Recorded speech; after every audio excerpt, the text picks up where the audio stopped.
আমাকে একজন সেই লিস্টটি দিয়ে বলল, আপনার অপরাধ দেখেন। কি অপরাধ? ওই অপরাধের ভিতরে গান, একদম টোটাল দাজ্জাল গানটা উল্লেখ করা। আমি মোহাম্মদ বদরুজ্জামান কলরবের নির্বাহী পরিচালক হতে পারি। আপনাকে কেউ যদি এই আঙ্গুল দিয়ে ভোতা দেয়, আপনি পড়ে যাবেন। 16ই আগস্ট শুক্রবার পল্টন টাওয়ারের 3য় তলায় ইকোনমিক রিপোর্টার্স ফোরামে শুরু হয় কলরবের 33তম ব্যাচের উদ্বোধনী ক্লাসের অনুষ্ঠান। সংগঠনের প্রধান পরিচালক আলহাজ রশিদ আহমদ ফেরদাউসের সভাপতিত্বে উপস্থিত ছিলেন কলরবের পরিচালক মুফতি সাঈদ আহমদ, নির্বাহী পরিচালক মোহাম্মদ বদরুজ্জামান, আবু রায়হান, ইয়াসিন হায়দার ও ইলিয়াস হাসান সহ আরও অনেকে। ইলিয়াস হাসান ও ইয়াসিন হায়দারের উপস্থাপনায় অনুষ্ঠানে বক্তব্য পর্বে মোহাম্মদ বদরুজ্জামান বলেন, অনেক ভালো ভালো শিল্পী কলরবে ছিল, কিন্তু শুধুমাত্র ভবিষ্যৎ নিয়ে সুন্দর পরিকল্পনা না থাকায় এই অঙ্গন থেকে তারা ঝরে পড়েছে। ভালো অনেক শিল্পী, মেধাবী সংগঠক, কর্মী আমরা পেয়েছিলাম, কিন্তু তাদের শুধুমাত্র পরিকল্পনার অভাবে তারা এই লাইনে থাকতে পারেন নাই, একটা পর্যায়ে ছিটকে পড়েছেন। আপনাদেরকে মনে রাখতে হবে, আমি এখানে আসলাম, ভর্তি হলাম, এটাই আমার শেষ নয়। আমার মধ্যে প্রতিজ্ঞা করতে হবে, আমি কলরবে যদি আমি মোহাম্মদ বদরুজ্জামান কলরবের নির্বাহী পরিচালক হতে পারি, আপনার দ্বারাও সম্ভব কলরবের নির্বাহী পরিচালক হওয়া।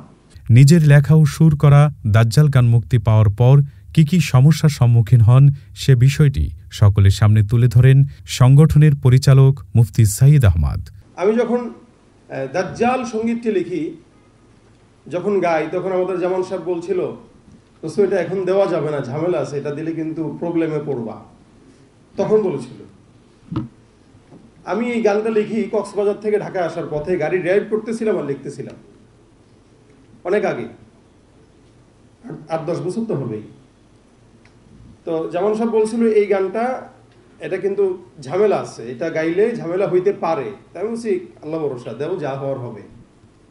যখন শ্বেতপত্র তৈরি হয় এবং অসংখ্য ওলামা একরামদের নামের লিস্টটি হয়, ওই লিস্টটির ভিতরে আমার লিস্টটিটাও ছিল, এবং আলাদাভাবে যে 35 জনের লিস্টটি করা হয়েছিল, ওই 35 জনের ভিতরেও আমার লিস্টটি ছিল। আমাকে একজন সেই লিস্টটি দিয়ে বলল, আপনার অপরাধ দেখেন। কি অপরাধ? ওই অপরাধের ভিতরে গান, একদম টোটাল দাজ্জাল গানটা উল্লেখ করা।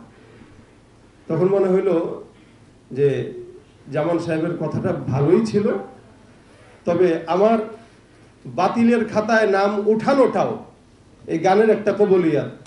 রাসূল সাল্লাল্লাহু আলাইহি ওয়াসাল্লাম বলেছেন যে যতদিন কবিরা, সাহিত্যিকরা সংস্কৃতি মনা চর্চা করবে আল্লাহ রসুলের জন্য, ততদিন তাদেরকে আল্লাহ পাক জিবরিলের মাধ্যমে কি করবে? সহযোগিতা করবে। শিল্পী আবু রায়হান বলেন, বর্তমানে ছাত্রদের ভেতরে একটি বড় সমস্যা হচ্ছে হীনমন্যতা। হীনমন্যতায় ভুগতে হয়। আমরা একটা সময় মনে করি যে আমাকে দিয়ে হবে না, আমি কি করি, এই জায়গা থেকে কামব্যাক করি, চলে যাই, যে না আমাকে দিয়ে হবে না। এইটা একটা যেমন যৌক্তিক কারণ। তারপরে আরেকটা কারণ আমি বলি, সেটা হচ্ছে আমাদের কিছু সঙ্গ আছে। সঙ্গ বলতে সহজ বাক্যে যদি আমরা বলি বন্ধু বান্ধব। তো এই মানুষ, কিছু বন্ধু বান্ধব আছে যাদের কারণে আমরা মূলত হীনমন্যতায় বেশি ভুগি। কারণ সে আপনাকে উৎসাহ দেওয়ার জায়গায় আপনাকে অনুৎসাহিত করে। কি বলে? আরে দোস্ত তোমাকে দিয়ে হবে না। এই যে হবে না জিনিসটা বলা, এটা যে কত পরিমাণ ক্ষতি, এটা আপনি আমি চিন্তাও করতে পারবো না। আমি আরেকটা উদাহরণ দেই।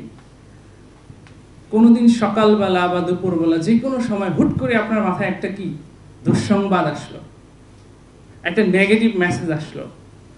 দুঃসংবাদটা আপনাকে এমনভাবে হিট করবে যে ওই দিন আপনাকে কেউ যদি এই আঙ্গুল দিয়ে ভোতা দেয়, আপনি পড়ে যাবেন। ওই দিন আপনার কোনো কিছু করার শক্তিটুকু আপনি হারাই ফেলেন। এমনকি হয় আপনাদের সাথে, কখনো হয়েছে, আমার সাথে হয়েছে, কখনো টেনশন আপনাকে অনেক বেশি ঘিরে ফেললে, দুশ্চিন্তা ঘিরে ফেললে আমাদের এই ধরনের কিছু পরিস্থিতি তৈরি হয়। তো এই জন্য দুশ্চিন্তা, হীনমন্যতা, এই জিনিসগুলো খুব বেশি ক্ষতিকর আমাদের মানুষ শরীরের জন্য। এ কারণে যারা আপনাকে হীনমন্যতায় ভোগায়, যেই বন্ধুরা আপনাকে বলে আপনাকে দিয়ে হবে না, এদের সঙ্গ ত্যাগ করতে হবে।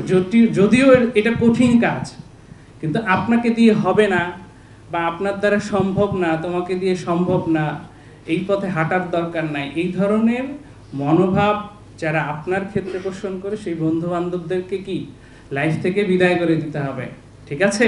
আবৃত্তি ও উপস্থাপনা বিভাগের পরিচালক ইলিয়াস হাসান বলেন, লক্ষ্য উদ্দেশ্য ঠিক রেখে চলতে পারলে আমাদের বিজয় অনিবার্য।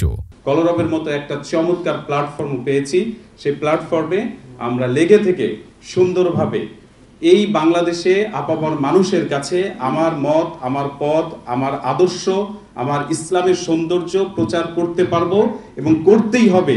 এইরকম একটা দৃঢ় নিয়ত নিয়ে যদি আমরা সামনের দিকে এগিয়ে যেতে পারি, ইনশাআল্লাহ আমাদের বিজয় সামনে অনিবার্য, ঠিক কিনা? এছাড়াও উপস্থিতিদের মধ্যে অনেকেই বক্তব্য দিয়েছেন।